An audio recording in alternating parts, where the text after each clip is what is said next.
O que esperar da economia no governo Lula e quais os prejuízos que esses ataques terroristas podem causar?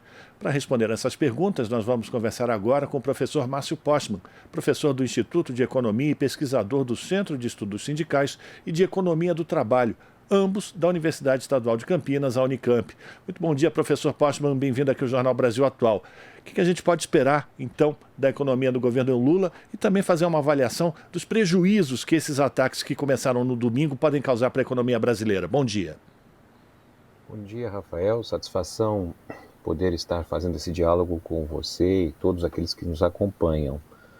Bom, de fato, nós tínhamos já uma avaliação ainda no final do ano de que a situação econômica do Brasil era já muito desfavorável, tendo em vista a condução da política econômica e social no governo passado, né? Nós encerramos o ano, inclusive, e pela segunda vez, com uma inflação acima da meta estabelecida, e que coincide, inclusive, com a própria independência do Banco Central, né? Desde 2021, 2022, que a inflação fugiu da meta, e além disso, como se agora se percebe no relatório da inflação, ela golpeou muito mais a população de menor renda, porque tivemos uma forte elevação dos preços dos produtos alimentícios, enquanto que o segmento de maior renda foi, de certa maneira, beneficiada pela redução do preço dos combustíveis de forma artificial, né? Então, a inflação que nós temos hoje, que está acima da meta,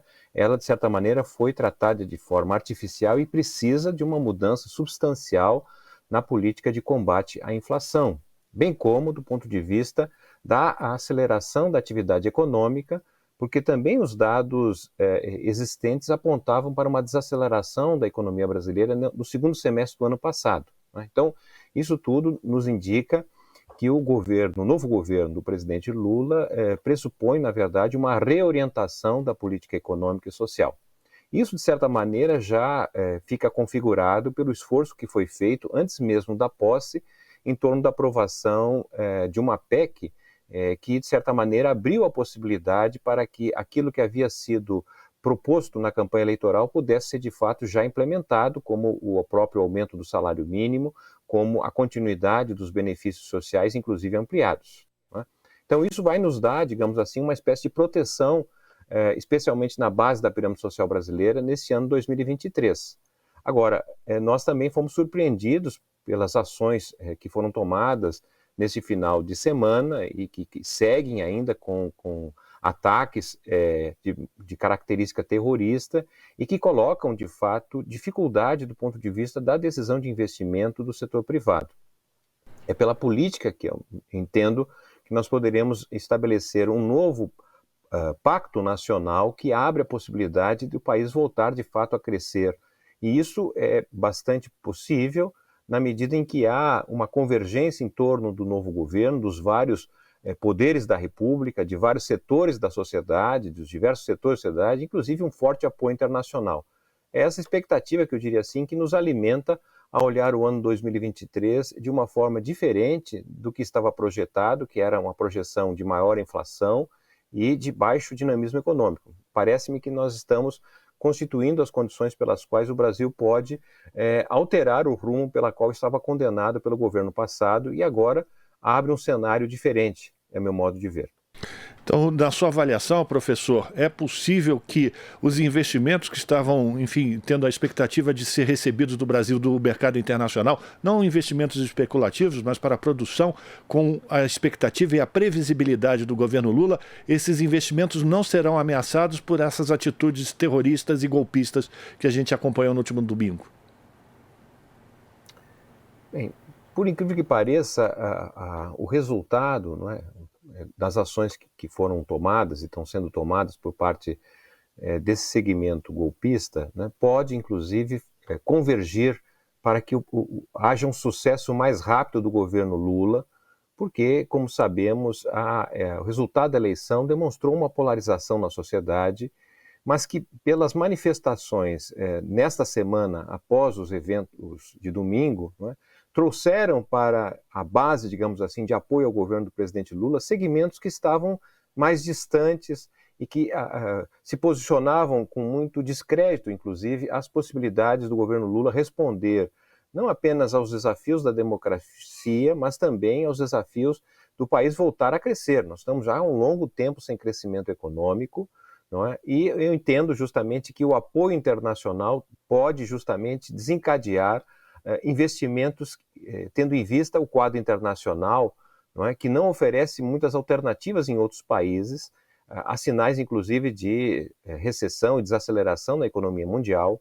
E o Brasil tem um potencial enorme, tem uma capacidade produtiva que precisa ser incrementada, não é? Há, inclusive, essa agenda que o presidente Lula abriu na sua visita ao Egito, na COP, não é? Abrindo justamente a possibilidade de uma grande integração em torno do bioma da Amazônia. E entendo justamente que há recursos internacionais muito interessados, digamos, em destravar investimentos econômicos favoráveis ao emprego e que sejam sustentáveis ambientalmente. Então, esse conflito, digamos, político de ações de segmentos que não aceitam a democracia, que não aceitam o resultado eleitoral, podem, na verdade, contribuir para o seu isolamento ainda maior e ampliar a base, a maioria política que quer, de fato, um país democrático, um país com crescimento, com melhores oportunidades para todos. Professor Márcio Postman, o presidente Lula sempre tem dito que para o Brasil retomar o seu crescimento tem que colocar o pobre no orçamento e o rico no imposto de renda. E quando a gente fala das pessoas mais pobres, a gente está falando também dos trabalhadores e a importância dos sindicatos na organização desses trabalhadores, que isso poderá aumentar a velocidade da incursão, enfim, da inserção desses trabalhadores no mercado de trabalho com melhores salários, enfim, melhor qualidade e condições para desempenhar ou emprestar a sua força de trabalho. E o senhor está promovendo um curso online que é: o sindicato tem futuro? É uma pergunta que o senhor coloca. Queria que o senhor falasse sobre esse seminário que o senhor está planejando realizar e como as pessoas que têm interesse nessa área podem também participar. Ele é gratuito, né? Sim, exatamente. Ele resulta de um esforço de estudo e de interpretação da realidade do mundo do trabalho e do sindicalismo no Brasil, não é? Nós tivemos, na transição da ditadura civil e militar, na virada dos anos 70 para os 80, não é, um papel importantíssimo da atuação sindical, e nós estamos verificando hoje a necessidade de termos um sindicalismo forte, justamente porque ele foi muito atacado em governos recentes, inclusive por reformas, né, que foram feitas, previdenciárias e trabalhistas, que esvaziaram as condições pelas quais o sindicalismo pode atuar. E, ao mesmo tempo, há uma alteração substancial, digamos, na própria economia, na sociedade brasileira, e a emergência diria assim, de uma nova classe trabalhadora.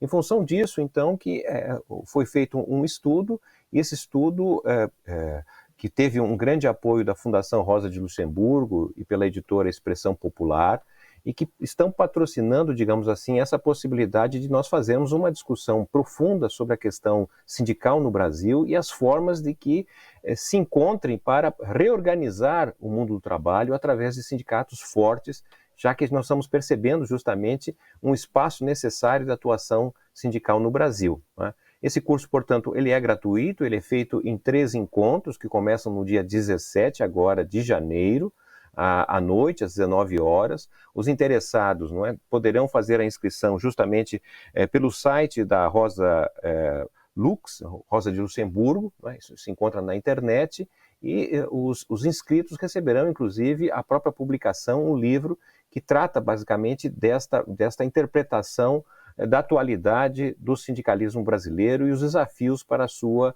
renovação. Portanto, fica aí o convite para todos que estão interessados no tema, esse curso gratuito que começa no próximo dia 17, serão 3 encontros, 17, 24 e 31, sempre às 7 da noite, as inscrições gratuitas no endereço rosalux.org.br, o curso que é coordenado pelo professor Márcio Postman, a quem agradeço pela participação aqui no Jornal Brasil Atual. É sempre uma alegria tê-lo conosco, professor, e a gente espera poder contar com o senhor mais vezes e com mais tempo para a gente poder discutir esses assuntos que são tão importantes. Forte abraço. Muito obrigado, eu que agradeço a oportunidade, boa semana a todos. Que assim seja. Conversamos com o Márcio Postman aqui no Jornal Brasil Atual. Estamos apresentando Jornal Brasil Atual. as notícias que os outros não dão.